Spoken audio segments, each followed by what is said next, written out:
Imagine one of the most powerful men in America, a man who could shut down the nation's trucking industry with a single phone call, walking into a restaurant one sunny afternoon and vanishing forever. No body, no evidence, no answers, only silence and the Mafia's shadow.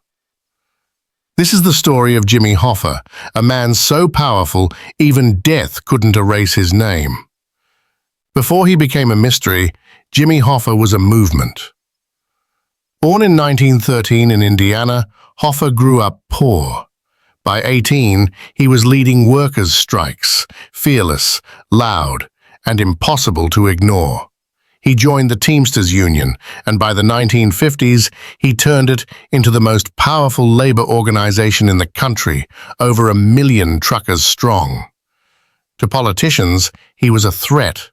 To workers, a savior, and to the Mafia, a golden goose. With great power came dangerous friends. The Mafia controlled construction, shipping, casinos, and Hoffa's union pension fund was worth billions. They helped each other. Hoffa gave loans. The mob ensured peace on the docks. But soon, Hoffa's ambition made him enemies. He didn't just want control of the union. He wanted control of the mob's money, too. By the 1960s, Hoffa was untouchable, until the government decided otherwise. Attorney General Robert F. Kennedy made Hoffa his personal mission. The two men hated each other. Hoffa was finally convicted of fraud and bribery in 1967, sentenced to 13 years in prison. But from behind bars, he was still pulling strings. In 1971, President Richard Nixon commuted Hoffa's sentence, but on one condition: he could no longer lead the Teamsters. July 30th, 1975, Bloomfield Township, Detroit. Jimmy Hoffa drives to the March's Red Fox restaurant to meet two men, mobsters Anthony Tony Jack Giacalone and Anthony Tony Pro Provenzano. He parks his green Pontiac at 2 p.m. Witnesses see him waiting, pacing, checking his watch. At 2:45 p.m., he calls his wife. They're late. I'll be home for dinner. That was the last anyone ever heard from Jimmy Hoffa. His car was found the next day. Doors unlocked, no struggle, no trace.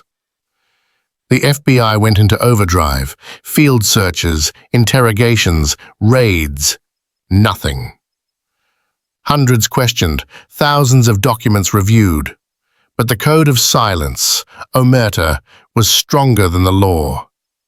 Every mobster question said the same thing: I don't know anything. The press went wild. Hoffa was everywhere, except in reality. Hoffa ignored that rule.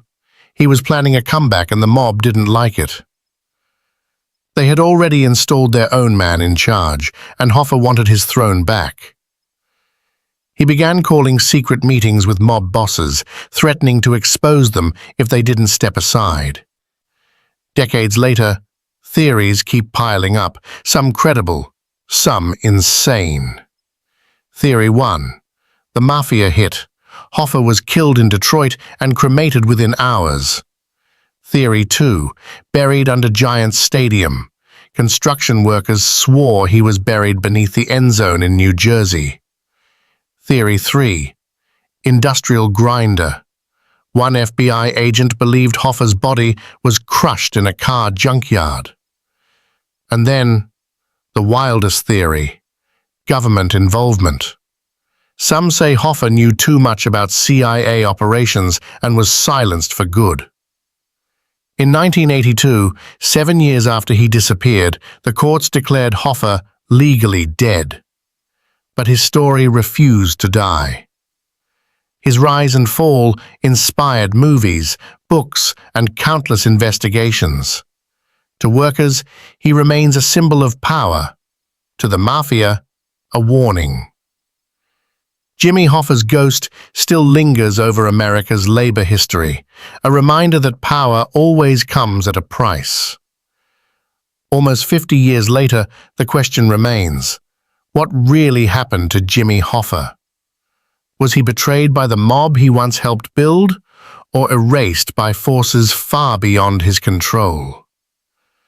Comment your theory below, and don't forget to subscribe to unlock more secrets inside the Time Vault.